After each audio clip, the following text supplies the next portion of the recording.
I bought my house on Hollow Creek Lane with purpose. It wasn't about square footage, granite countertops, or even the sweeping view of the pastureland that glowed gold at sunset. It was about autonomy. It was about the well. The well sat 20 feet behind the house, protected by a stone wall ring, shaded by oaks. A deep, fully certified aquifer-fed source that gave me clear, cold water year-round. I had it tested the week I moved in, 0 contaminants, perfect mineral profile, better than bottled. The inspector said it was one of the cleanest he'd ever seen. To me, that well symbolized something bigger than just water. It meant I didn't have to answer to bureaucracies. I didn't have to rely on city infrastructure. I could grow, live, and manage my land on my terms. I wasn't a prepper. I wasn't a hermit. I worked in software development and had my own company, all remote.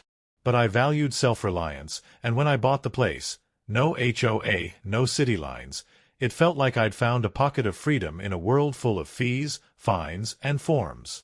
That was before the HOA expanded. The warning signs came quietly. First, a postcard in my mailbox announcing a vote by Greater Hollow Creek Neighborhood Council about community boundary lines. I didn't think anything of it. I wasn't in the HOA. My deed said so, my lawyer said so, and the title confirmed it. So I tossed it in the recycling. Then came the newsletter. We're excited to welcome new properties into our thriving, beautified community. The tone was faux-friendly, but the bold text near the bottom made me pause. All properties within expanded boundary will be held to current utility compliance standards. I sent an email asking if this applied to my home. The reply I got was sterile and evasive. Please refer to Section 6B of the HOA Charter outlining revised jurisdiction and infrastructure obligations. No signature. No name. I ignored it again. Maybe I shouldn't have. But I figured the law was on my side. Then the letters started. Certified envelopes began arriving weekly. Each one was signed by a woman named Eileen Brackett, HOA president. I hadn't met her, but her reputation was local legend, a retired real estate agent who appointed herself as the neighborhood's queen. The letters contained escalating warnings. Failure to comply with updated utility regulations may result in administrative penalties. As of date, your property remains unconnected to city water supply. Please arrange transition immediately. A citation of $50 has been issued for continued use of non-compliant infrastructure. They were stacking these fines like parking tickets. I called the number on the letterhead. A voicemail box. I sent emails. No reply. I sent a certified letter of my own, included a scanned copy of my grandfathered permit, county documents, proof that the well had been in continuous legal use since 1983. Silence. That was when I met Eileen in person, on a Tuesday afternoon, uninvited. I was working in my home office when the dogs barked. I looked out and saw a silver SUV parked halfway up my driveway. A woman in a lime green blouse and expensive sunglasses was standing next to it, clipboard in hand, pointing at my well like it was a termite nest. I stepped outside. "Can I help you?" She didn't introduce herself, just squinted and pointed with her pen. "You're the one with the unauthorized well." I folded my arms. "It's authorized. County registered. Documented." She sighed as if I were a child who didn't understand homework. "Mr. Colson, your property has been annexed into the Hollow Creek HOA jurisdiction. That infrastructure is now considered non-conforming. You're required to connect to city utilities. You can't enforce something I never agreed to. We had a neighborhood vote. I didn't vote. Well, majority rules." She smiled, like that was supposed to settle the matter. "Just call Public Works. We can even fast-track your hookup." "I'd hate to escalate this." "You're already escalating." "Then I suggest you comply," she said. Because the next step will be abatement. I had to look that one up.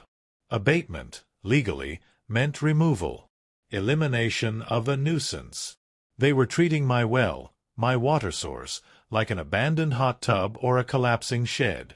Over the next month, the fines increased. $100, $250, $500. Every appeal I filed came back rubber-stamped, rejected. They even sent a letter to my mortgage company claiming ongoing violations that could affect property value. That triggered a call from my lender. I had to waste an hour sending them proof that nothing illegal was happening. The situation turned my peaceful home into a battleground. I installed cameras, front gate, side yard, facing the well. I put up new "No trespassing" signs. I printed and laminated a copy of my permit and posted it on the fence. I even hired a lawyer for a consult. She told me litigation was possible, but costly. HOA fights were notoriously murky, and unless I could prove actual damages or criminal action, I'd be fighting uphill. Then, on March 3rd, it happened. I left home early that day. My cousin was having surgery 2 towns over. I was gone from 7 a.m. to just after 2:30 p.m. When I returned, something felt off the moment I pulled in. The gravel along the west fence had been disturbed. Tire tracks led up to the well. And then I saw it. Gray, hardened, cold, concrete, poured straight into my well. A solid plug rising all the way to the rim. My stomach dropped.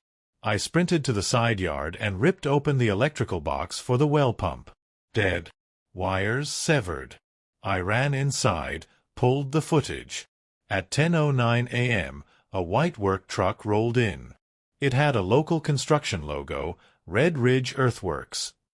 I'd never heard of them. 2 men got out, casually walked to the well, and opened it.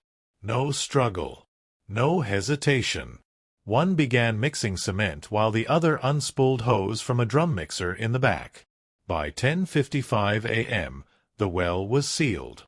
They left. No note. No permission. I was shaking. Rage, disbelief, panic. I called the police. The dispatcher told me it was a civil matter, since the property was under HOA dispute. I called Red Ridge Earthworks, voicemail. I called Eileen. She picked up. I said nothing for a second, just breathed heavily. Then, "You poured cement in my well."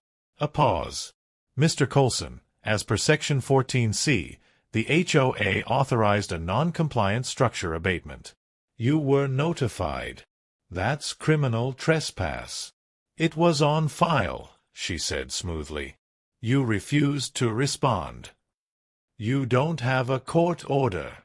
"The HOA board voted unanimously," she replied. "It was endangering the groundwater system. You buried a legal water source. You destroyed my only access." "Well," she said, "perhaps next time you'll cooperate sooner." That was it. That was her last word. The silence in the house afterward was crushing. My garden wilted in the next week. I tried hauling water from the city but could only carry so much. Public Works said they couldn't restore my city hookup without inspection, and the plumbing didn't meet modern code. That meant digging, thousands in labor, city fees, permitting delays, all because they destroyed what I already had. I spoke to neighbors. Some offered sympathy. Others shrugged. One guy named Phil told me Eileen had done similar things before, shut down someone's backyard shed for aesthetic violations. Another woman said she was threatened with a lien for refusing to trim her hedges. It wasn't just me. It was a pattern. But what they didn't know, what Eileen certainly didn't know, was that I used to work in infrastructure consulting, specifically municipal utility procurement. I knew how water contracts worked. I knew that under this city's charter, all neighborhood HOAs had to renew their water group licensing every few years, and that process included a clause for resident objections. Not just board members, any resident within the HOA zone. So I started digging. I contacted the Water Utility Commission. I filed an information request for the HOA's group water license. I found out something crucial. Their contract with the city was set to expire in less than 5 months, and they were already in preliminary negotiations for renewal. And I could file a formal challenge. But that wasn't enough. I needed leverage. I needed to show harm, abuse of power, negligence. So I got methodical. I compiled video footage of the concrete pour. I traced Red Ridge Earthworks licensing. It had lapsed 6 months prior. I obtained aerial footage from a neighbor's drone showing the trucks on my land. I documented the environmental impact: dying garden, ground disturbance, loss of private water supply. I submitted all of it to the city board, attaching a formal complaint citing HOA overreach, environmental damage, and abuse of contract terms. And that was only the beginning. I was going to freeze their entire contract. Once the dust, concrete, had settled over my well, something in me snapped. It wasn't just about water anymore. It wasn't even about the money I had spent digging that well or the independence it gave me from the overpriced water bills. It was about the principle of being pushed around by an HOA that saw its role less as a facilitator for the community and more as a miniature tyrant enforcing rules they thought made them powerful. They thought they could crush me by eliminating my well. What they didn't know was that I wasn't someone you could intimidate with trucks and concrete. I'm resourceful. And I play a long game. The first thing I did was document everything. Pictures, video, time-stamped logs, witness statements. I was meticulous. My neighbor Phil had seen the entire thing and provided a sworn affidavit. He even had doorbell camera footage showing the HOA's hired truck rolling up and pouring the concrete. Their argument had been that the well was an eyesore and a liability. That I hadn't submitted the proper forms for it, even though I'd shown them the county permits multiple times. The kicker? The well was entirely on my property, in my backyard, barely visible from the road unless you squinted through a hedge. But apparently, the HOA had recently amended their guidelines to regulate the aesthetic harmony of all visible structures, and they claimed the well violated that clause. Of course, they never sent me the revised guidelines. I was being targeted, plain and simple. I knew I could go the legal route, but lawsuits are slow and expensive. And I wanted to hit them back where it really hurt: their reputation, their power, and their comfort. I dug deep into their operations, literally. Over the next several weeks, I started attending every single HOA meeting, quiet and observant at first. I learned the names of every board member, noted who spoke the most, who made the motions, and who silently nodded along. I got copies of the minutes, financial reports, city water usage audits, and HOA expenditures. I discovered, to no surprise, that their water management plan was hanging by a thread. Our community had one central water contract with the city, an arrangement that allowed the HOA to negotiate bulk pricing and then divvy up the water use through individual home meters. What this meant was that technically, the HOA held the account and the residents paid them directly. If the HOA ever failed to manage the contract properly or lost their standing with the city, every household would be responsible for establishing its own individual service, at significantly higher rates and lots of red tape. So, I started digging. I submitted Freedom of Information Act requests, reviewed public records, and cross-referenced their contractual obligations. One juicy find came through a city utilities compliance report. They were 2 months late on submitting their infrastructure assessment. The report was required every quarter to maintain contract validity. Technically, the city could freeze the HOA's bulk contract until they were in compliance. This was my opening. While I waited on the final documents, I also began mobilizing the community. I wasn't the only one who hated the HOA's strong-arm tactics. Many neighbors had felt the burn of ridiculous fines for things like mailbox paint shades or unapproved garden gnomes. I printed flyers, held informal BBQs, invited people over and just listened. Slowly, I started collecting signatures for a petition to challenge the board's authority, claiming abuse of power. I didn't reveal my plan just yet. Too soon, and they'd try to get ahead of it. Then came the gold mine. Through my records request, I discovered the HOA board president, Linda Carson, had approved an unauthorized landscaping expense from the Water Maintenance Fund, a clear violation of city contract terms.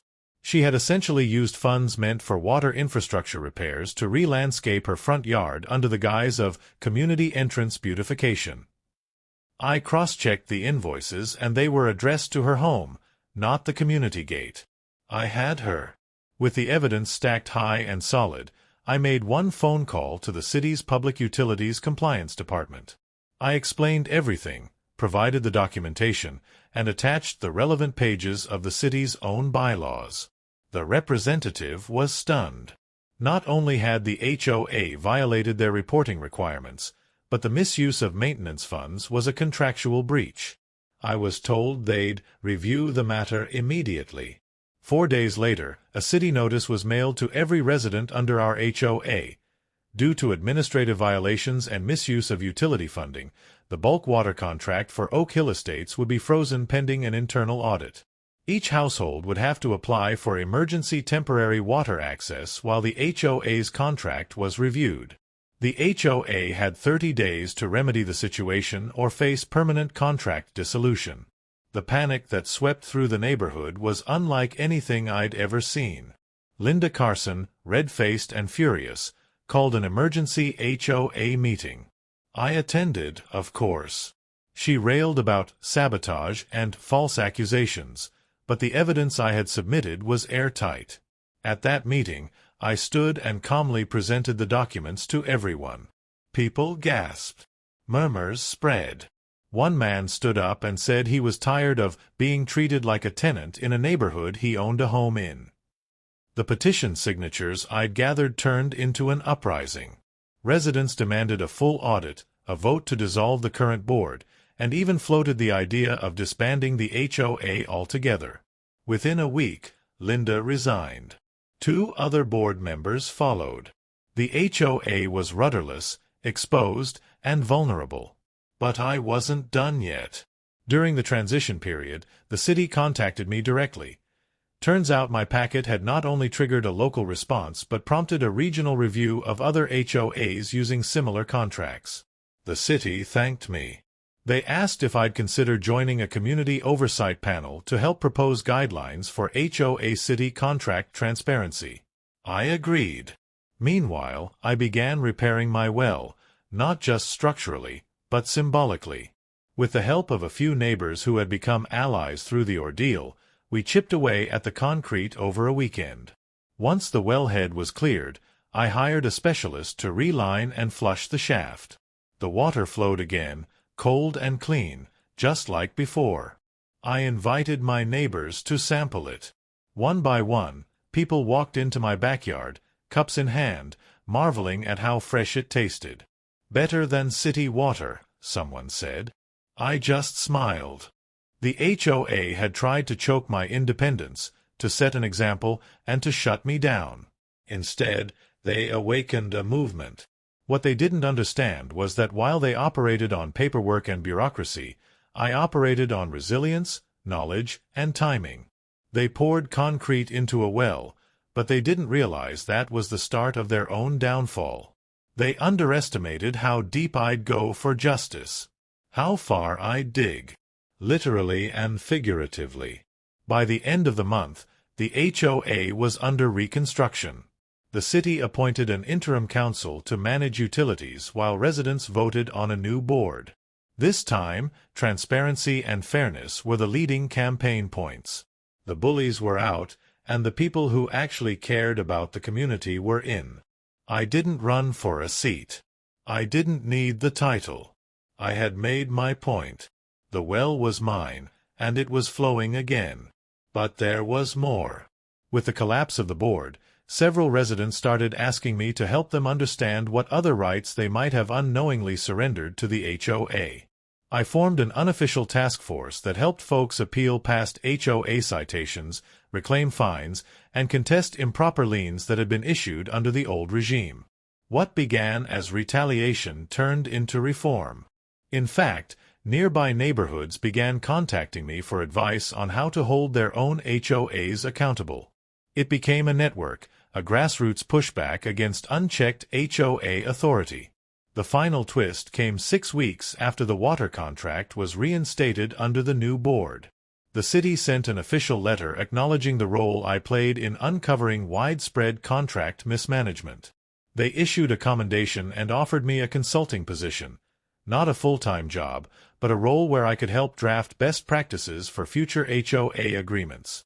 Me, the guy with a frozen-over well-turned concrete tomb, was now helping rewrite policy. So, in the end, they poured concrete in my well, and I turned that stone-cold act of hostility into a flood of change.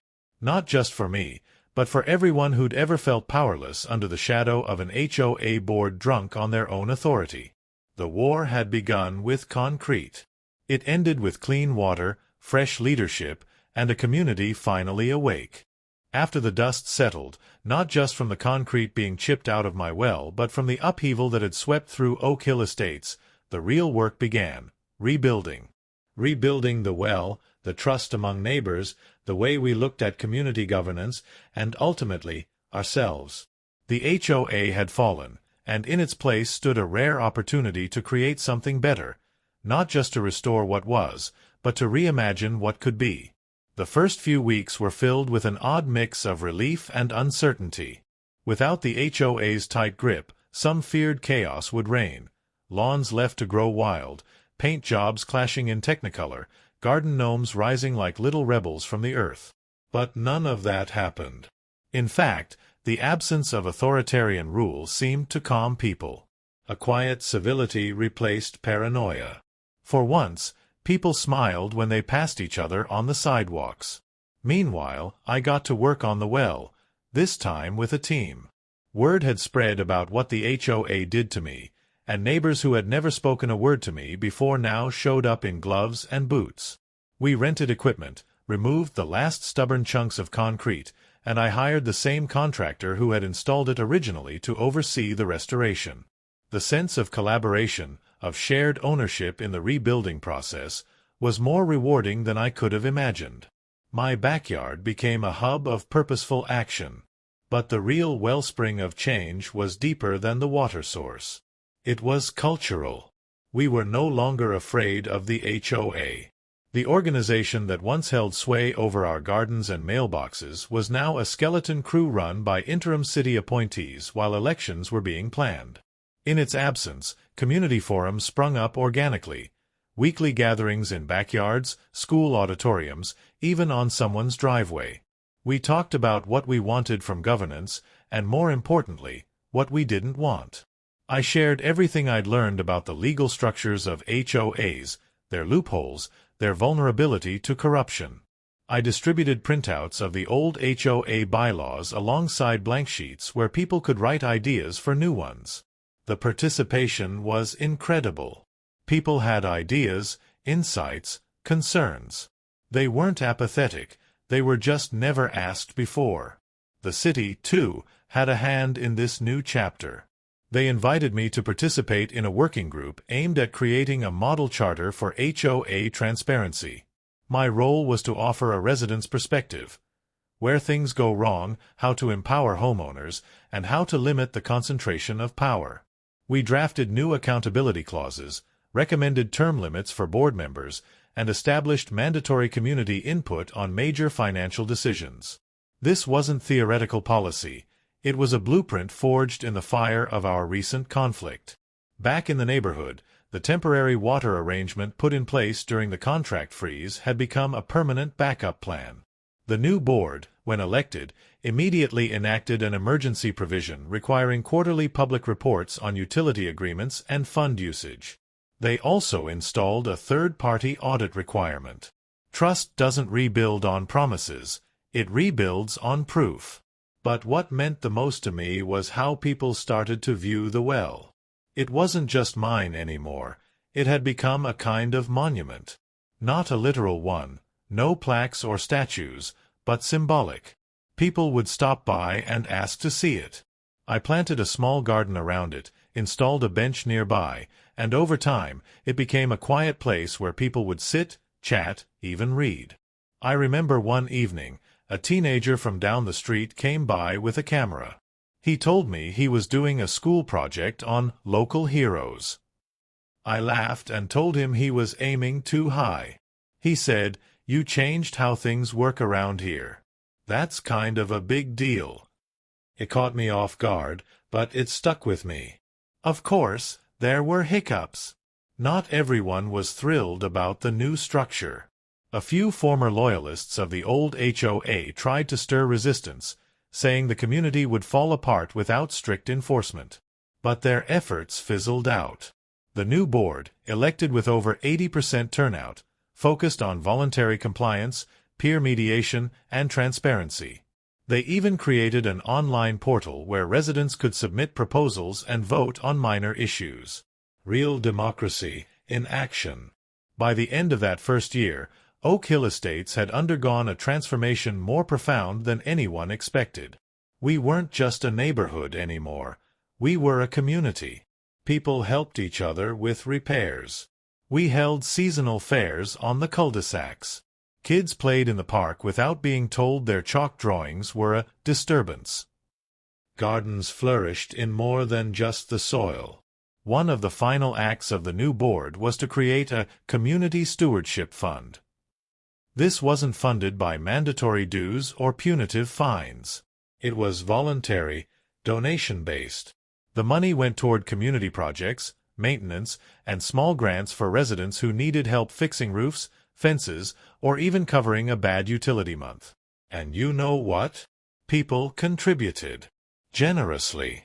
The transparency made all the difference. And it became self-sustaining.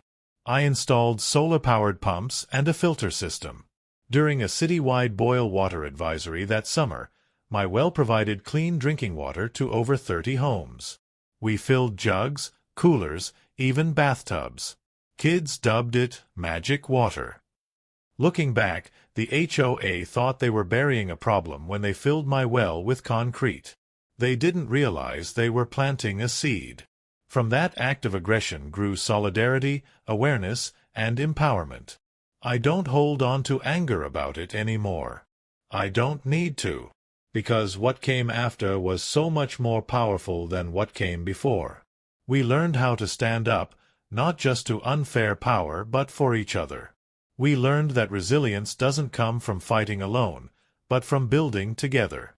And most of all, we learned that even when something is buried, it can be unearthed, cleaned, and made stronger than ever. So yes, the HOA filled my well with concrete. But in doing so, they filled our community with purpose. And that's a flow you can't shut off.